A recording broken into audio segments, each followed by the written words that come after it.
नमस्कार दोस्तों, मैं अमन। आज है 9 अगस्त और चलिए जानते हैं 9 अगस्त से संबंधित कुछ इंपॉर्टेंट अपडेट। तो आज का पहला अपडेट है, भारत के 14वें उपराष्ट्रपति किसे चुना गया है। ऑप्शन ए है मार्गरेट अल्वा, ऑप्शन बी है जगदीप धनखड़, ऑप्शन सी है वेंकैया नायडू और ऑप्शन डी है विमान बनर्जी। तो यहाँ पर जानते हैं राष्ट्रपति जनतांत्रिक गठबंधन के उम्मीदवार जगदीप धनखड़ को भारत के 14वें उपराष्ट्रपति के रूप में चुना गया है। वह 11 अगस्त 2022 को पद की शपथ लेंगे। उपराष्ट्रपति जगदीप धनखड़ को राज्यसभा का पदेन सभापति भी नियुक्त किया जाएगा। तो यहाँ पूछा गया है कि भारत के 14वें उपराष्ट्रपति किसे चुना गया है, तो सही ऑप्शन आता है आपका बी, जगदीप धनखड़ को।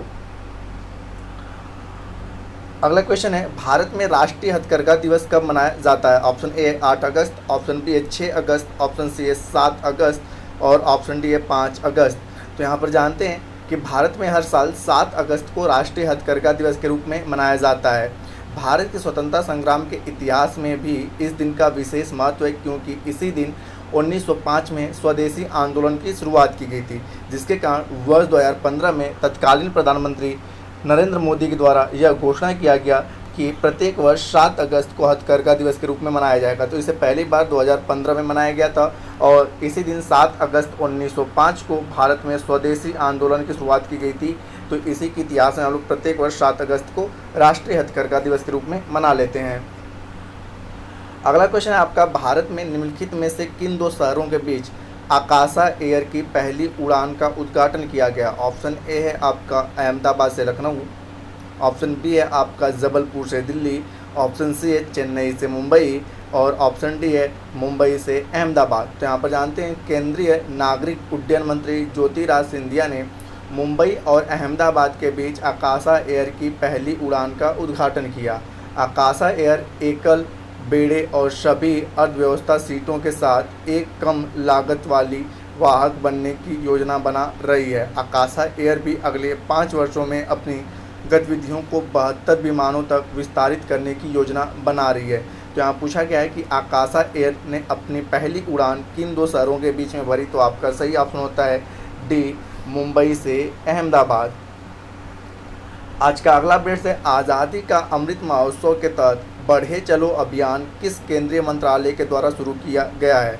ऑप्शन ए संस्कृति मंत्रालय, ऑप्शन बी है विदेश मंत्रालय, ऑप्शन सी है आवास और शहरी मामलों के मंत्रालय और ऑप्शन डी है गृह मंत्रालय। तो यहाँ पर जानते हैं युवाओं में देशभक्ति की गहरी भावना पैदा करने के लिए संस्कृति मंत्रालय द्वारा आज़ादी का अमृत महोत्सव के तहत बढ़े चलो अभियान शुरू किया गया है। देश के युवाओं और लोगों को जोड़ने और एक साथ लाने के लिए बढ़े चलो 75 शहरों में फ्लैश डैश भी पेश किया करेंगे, जहां नर्तक विशेष रूप से बनाए गए युवा गान पर प्रदर्शन करेंगे। तो यहाँ पूछा गया है कि बढ़े चलो अभियान किस केंद्रीय मंत्रालय के द्वारा शुरू किया गया, तो आपका सही ऑप्शन होता है ए, संस्कृति मंत्रालय। आज का अगला अपडेट है, सैन्य अभ्यास युद्ध अभ्यास भारत और किस देश के बीच आयोजित किया जाता है। ऑप्शन ए है ऑस्ट्रेलिया, ऑप्शन बी है जापान, ऑप्शन सी है अमेरिका यानी कि यूएसए और ऑप्शन डी है फ्रांस। तो यहाँ पर जानते हैं युद्ध अभ्यास एक संयुक्त सैन्य अभ्यास है जो भारत और संयुक्त राज्य अमेरिका के बीच द्विपक्षीय रूप से आयोजित किया जाता है। युद्ध अभ्यास 2002 से शुरू हुआ और दोनों देशों के सेनाओं के द्वारा रक्षा सहयोग को बढ़ावा देने के लिए इसका आयोजन किया जाता है। इस बार का संयुक्त सैन्य अभ्यास युद्ध अभ्यास उत्तराखंड के औली में आयोजित किया जा रहा है। यह इसका 18वां संस्करण है। तो यहाँ पर पूछा गया है कि युद्ध अभ्यास किन दो देशों के बीच में होता है, तो भारत और अमेरिका के सेनाओं के बीच में होता है। यह इसका 18वां है। कहाँ पे? उत्तराखंड के औली में हो रहा है। इससे पहले 17वां अमेरिका के अलास्का में हुआ था। अगला क्वेश्चन है, भारत में किस खगोलीय वेधशाला को यूनेस्को की सूची में जोड़ा गया है। ऑप्शन ए है मद्रास खगोलीय वेधशाला, ऑप्शन बी है वेड़ू बप्पू खगोलीय वेधशाला, ऑप्शन सी है IUCAA गिरावली वेधशाला और ऑप्शन डी है बिहार खगोलीय वेधशाला। तो यहाँ पर जानते हैं 106 साल पुरानी बिहार खगोलीय वेधशाला को महत्वपूर्ण लुप्तप्राय विरासत वेधशालाओं की यूनेस्को की सूची में शामिल किया गया है। छात्रों को खगोलीय ज्ञान प्रदान करने के लिए 1916 में लंगट सिंह कॉलेज में पूर्वी भारत में अपनी तरह की पहली वेधशाला स्थापित की गई थी। तो यहाँ पूछा गया है कि किस वेधशाला को यूनेस्को की सूची में जोड़ा गया है। तो भारत के बिहारी खगोलीय वेधशाला को यूनेस्को की सूची में शामिल किया गया है और यह बिहार के लंगट सिंह विश्वविद्यालय में स्थापित है। ठीक है, लंगट सिंह कॉलेज में स्थापित है। अगला क्वेश्चन है आपका कि किस भारतीय महिला मुक्केबाज ने राष्ट्रमंडल खेल 2022 में महिलाओं की 50 किग्रा मुक्केबाजी में स्वर्ण पदक जीता है।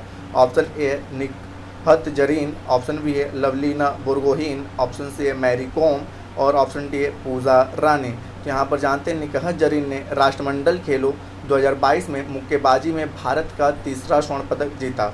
मौजूदा विश्व चैंपियन निकहत जरीन ने फाइनल में हवा देने में बहुत कम समय लिया और उत्तरी आयरलैंड के कार्ली MC नॉल के खिलाफ एक सर्वसम्मत फैसला हासिल किया। तो यहाँ पूछा गया है कि 50 किग्रा मुक्केबाजी में भारत का स्वर्ण पदक किस मुक्केबाज के तहत मिला। तो आपका सही ऑप्शन होता है ए निकहत जरीन। तो दोस्तों आज के लिए इतना ही। पिछले क्वेश्चन में पिछले एक सेशन में आपसे पूछा गया था कि भारत के 49वें मुख्य न्यायाधीश कौन बने। तो सही ऑप्शन होता है उदय यू ललित, जिसका शॉर्ट नाम यू ललित आता है। तो जिन्होंने भी सही उत्तर दिया उनके लिए बधाई। अब आज का क्वेश्चन है कि भारत के राज्यसभा के सभापति के रूप में किसे चुना गया है। भारत में राज्यसभा के सभापति के रूप में किसे चुना गया है। तो इसका आंसर आप हमें कमेंट बॉक्स में दे सकते हैं। आपके कमेंट का हमें इंतजार रहेगा। तो दोस्तों वीडियो पसंद आ रहा हो तो वीडियो को लाइक करें, कमेंट करें तथा अपने दोस्तों के साथ शेयर करें तथा चैनल पर नए हैं तो चैनल को सब्सक्राइब अवश्य करें। एवं इस PDF को प्राप्त करने के लिए आप हमारे टेलीग्राम से जुड़ सकते हैं, जिसका लिंक वीडियो के डिस्क्रिप्शन में दिया हुआ है। तो वीडियो के अंत तक बने रहने के लिए धन्यवाद। मिलते हैं जल्दी नेक्स्ट वीडियो में।